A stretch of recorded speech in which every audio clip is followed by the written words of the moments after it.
بسم اللہ الرحمن الرحیم، لاکھوں کروڑوں درود و سلام رحمت للعالمین صلی اللہ علیہ وسلم اور ان کی آل اولاد پر۔ پاکستان میں جو پچھلے ایک مہینے سے افغانستان کے جو افغان شہری ہیں، غیر ملکی غیر قانونی شہری، ان کو ملک بدر کیا جا رہا ہے، تو ان کی پالیسی تضاد پالیسی پچھلی دور حکومت میں، عمران کی حکومت میں یا جنرل باجوہ جنرل فیض کے دور میں، اور اب جو ہے جنرل عاصم منیر کے دور میں، یہ ملٹری لیڈرشپ میں بھی اور پولیٹیکل لیڈرشپ میں بھی ہمیشہ سے پچھلے 80 سالوں میں ہماری متضاد پالیسیاں کیوں بنتی آ رہی ہیں؟ کیا پولیٹیکل لیڈرشپ کے ساتھ ساتھ کیا ہماری ملٹری جو لیڈرشپ ہے وہ بھی ایمیچور ہے؟ وہ ان میں ڈیپ وزڈم نہیں ہے، ان میں جو ہے پالیسی میکنگ کی صلاحیت کم ہے؟ تو میں 3 سال پہلے، آپ اسی یوٹیوب چینل پر تھامنے نے لگا ہوگا، آپ پیچھے سکرول کر کے نیچے چلتے جائیں، تو میں یہ پاکستان اور پاکستان تبھی ایک امن کا گہوارہ ملک وطن بن سکتا ہے جب افغانستان میں امن ہوگا۔ اور افغانستان میں امن کس صورت میں بن سکتا ہے؟ افغانستان میں صرف امن اس صورت میں بن سکتا ہے جب پاکستان اور افغانستان مشترکہ پالیسی اڈاپٹ کریں گے۔ صرف یہ سنگل سلوشن ہے، مشترکہ کامن پالیسی اڈاپٹ کیے بغیر آپ بھول جائیں، چاہے پاکستان افغانستان پہ ایٹم بوم چلا دے، پاکستان ایئر فورس کے ذریعے طالبان کے سارے ٹھکانے تباہ کر دے، ٹی ٹی پی کے اور افغان طالبان کے بھی، داعش کے بھی، جتنی بھی کالعدم تنظیمیں ہیں، ٹیرورسٹ تنظیمیں چل رہی ہیں، ان کو تباہ و برباد کر دے پاکستان ایئر فورس کے ذریعے، یا براہ راست لینڈ فورسز داخل ہو کر ان کو تباہ کر دیں، پھر بھی کوئی سلوشن نہیں ہے، مسئلے بڑھیں گے اور بڑھیں گے۔ طاقت تو مسئلے کا حل ہی نہیں ہے، اس کا حل صرف اور صرف ایک پولیٹیکل سلوشن ہے افغانستان کا، جو کہ ہماری جو ملٹری لیڈرشپ ہے وہ سمجھنے سے قاصر ہے۔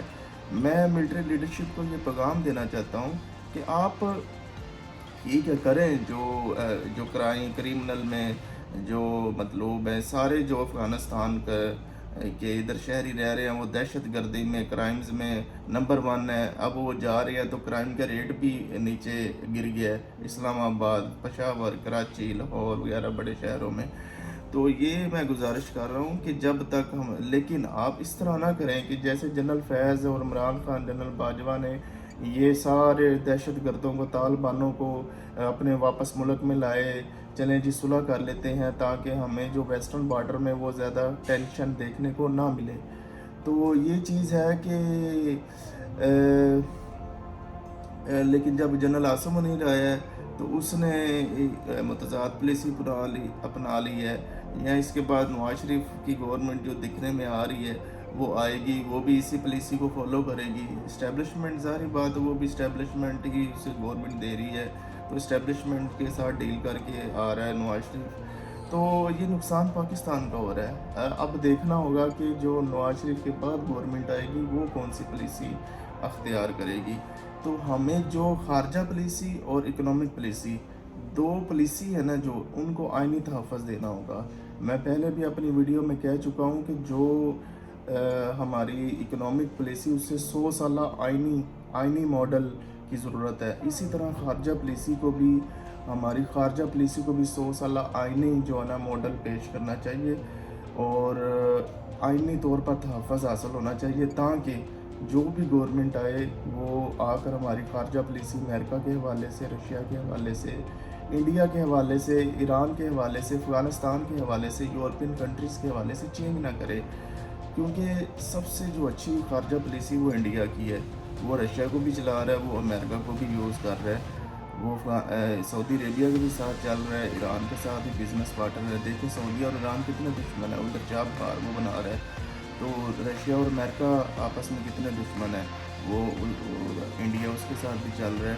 تو یہ اب جرنیلی، ملٹری اور پولیٹیکل پالیسی سے نکل کر ہمیں آئینی پالیسی پر عمل پیرا ہونا ہوگا، اس کے بغیر کوئی سلوشن نہیں ہے۔ نہ ملٹری لیڈرشپ کے پاس سلوشن ہے خارجہ پالیسی کا، نہ پولیٹیکل لیڈرشپ کے پاس سلوشن ہے،